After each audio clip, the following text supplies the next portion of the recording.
Hello बच्चों, let's read the question. The question says directions. In the question, two statements are given as statement 1 and statement 2. Mark the correct choice as option 1. Both statement 1 and statement 2 are correct.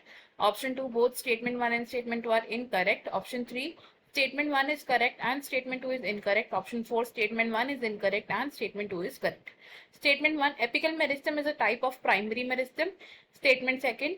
Secondary meristems include intercalary meristem and lateral meristem. First statement में कहा गया कि जो apical meristem है वो primary meristem है and second statement में कहा गया कि सेकेंडरी मेरिस्टम्स होते हैं इंटरकैलरी एंड लेटरल मेरिस्टम्स. इस क्वेश्चन में हमारा जो की कॉन्सेप्ट यूज हो रहा है की कॉन्सेप्ट इज मेरिस्टमैटिक टिश्यूज. तो मेरिस्टेमेटिक टिश्यूज में इंक्लूड होते हैं ऐसे सेल्स जो एक्टिवली डिवाइडिंग सेल्स होते हैं. अब ये जो मेरिस्टेमेटिक टिश्यूज हैं ये तीन तरीके के हैं based on their location. First is the apical meristem, second is intercalary meristem and third is the lateral meristem.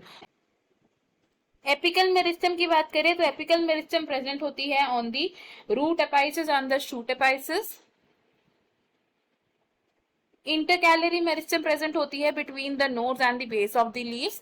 And जो लेटरल मेरिस्टम प्रेजेंट होती है, लेटरल मेरिस्टम होती है on the lateral sides of the stem and roots usually. इनमें से जो apical और intercalary meristem है ये है हमारे प्राइमरी मेरिस्टम्स. इन्हें प्राइमरी मेरिस्टम्स इसलिए कहा जाता है बिकॉज ये प्लांट की लाइफ के अर्ली स्टेजेस में फॉर्म होती है इन अर्ली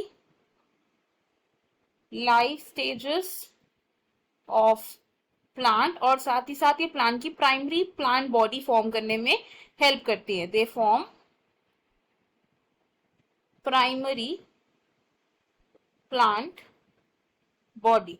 लेटरल मेरिस्टम की बात करें तो लेटरल मेरिस्टम को हम बोलते हैं सेकेंडरी मेरिस्टम. ये क्या है? It is the secondary meristem, क्योंकि जो लेटरल मेरिस्टम है ये late life stages of plant body में अकर होती है in the mature regions. And lateral meristem help करती है in the secondary growth of the plant.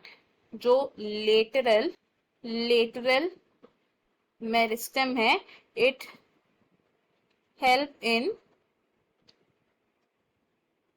secondary growth of the plant. और lateral मेरिस्टम की activity से बनते हैं cork cambium and vascular cambium. तो हमने यहां से क्या कंक्लूड किया कि हमारी जो फर्स्ट स्टेटमेंट है ये है एक correct statement because apical meristem में एक तरीके की प्राइमरी मेरिस्टम है. एंड सेकंड स्टेटमेंट है हमारी रॉन्ग बिकॉज सिर्फ लेटरल मेरिस्टम सेकेंडरी मेरिस्टम है, ना कि इंटरकैलरी मेरिस्टम.